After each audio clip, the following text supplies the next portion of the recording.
What's up guys, welcome back to the channel. So today we're talking about the Canon R5. Is it that good? Is it the perfect hybrid camera? Is it gonna work for me or not? This video is sponsored by Epidemic Sound, which is where I get all my music and sound effects for YouTube videos, client videos, personal projects, all the stuff. Any type of content that I make, music and sound effects are from Epidemic Sound. But let's talk about that later after we get more into the R5.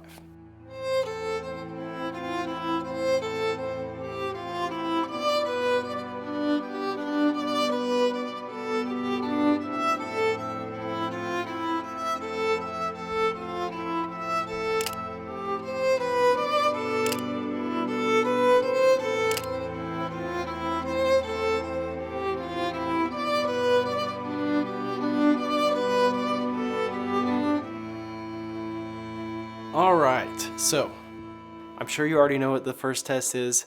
Does this camera still overheat? Is it gonna be functional as a reliable piece of equipment with the new firmware update?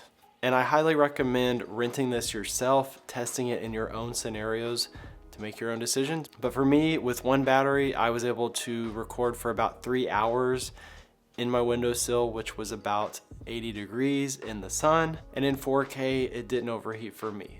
The battery ran out. I only had one battery, so I wasn't able to keep running the test, unfortunately. So for me, that seems okay. That's the only scenarios that I record long takes, is interviews that are indoors in controlled environments usually, so seems okay. Is this thing gonna be easy to use? So for the R5, it's a little bit of a mixed bag. Yes and no.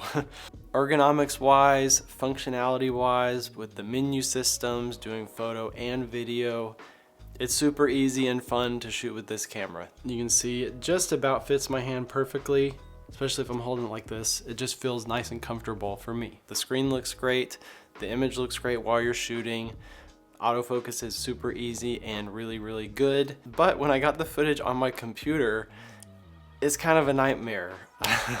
Basically, unless you're gonna upgrade and get a super new Mac computer with the M1 Max chip, you're gonna have to do proxies, you're gonna have to do transcoding and all that stuff to be able to really work with this footage. All right, so we've got these insanely huge video files. So how's the quality? In my opinion, having used lots of mirrorless cameras and some cinema cameras, I thought it was really good for a mirrorless camera. Compared to a cinema camera though, I think it's just totally different. That's definitely a personal preference, and I think for most people, the video quality is gonna be totally great and way better than most things people are shooting with, so solid. The low light performance is not great, but it's not bad. It seemed to have the best performance at 800 ISO, which is the native ISO. And if you get past 3200 ISO, it started to get a little bit cleaner, but those in-between ones were especially noisy in the shadows.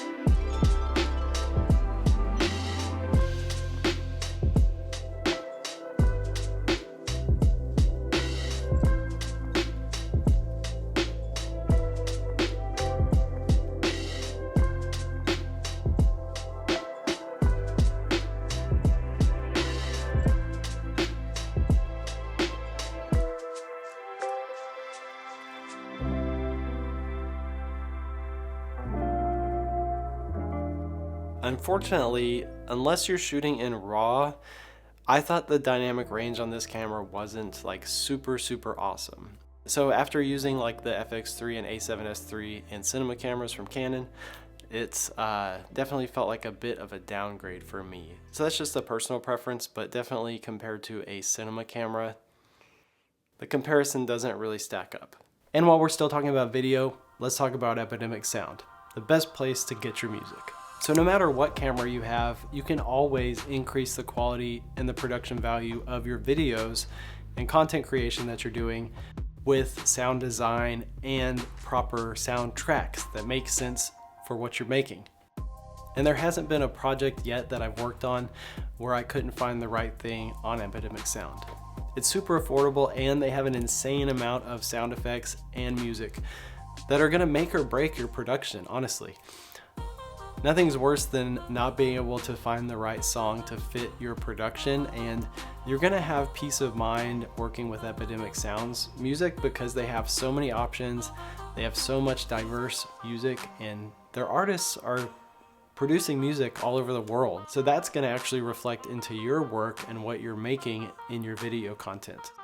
So if you want really, really good music, which all of you obviously do, definitely check it out and take advantage of the free 30-day trial with my link below the video.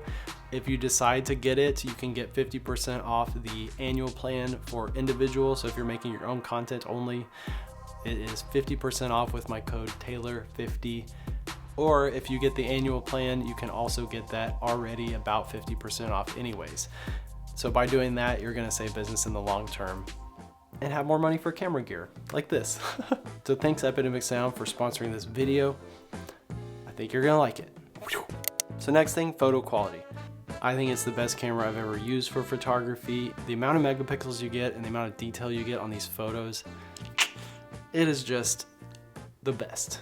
I've been using the Canon EOS R for several years now, and this thing, it's a lot like that, but just like twice as good probably. It's really great having the in-body image stabilization for your photography. If you haven't shot photography with this, you'll be surprised because you can do some really, really slow shutter speeds, handheld, and still get some really, really sharp images in low light scenarios. So if you're doing like events or weddings or night photography, you're gonna really, really like this one. Even with the RF to EF adapter, my EF lenses performed super, super well with the autofocus in photo and video mode. It really makes doing portraits or filming yourself super, super easy.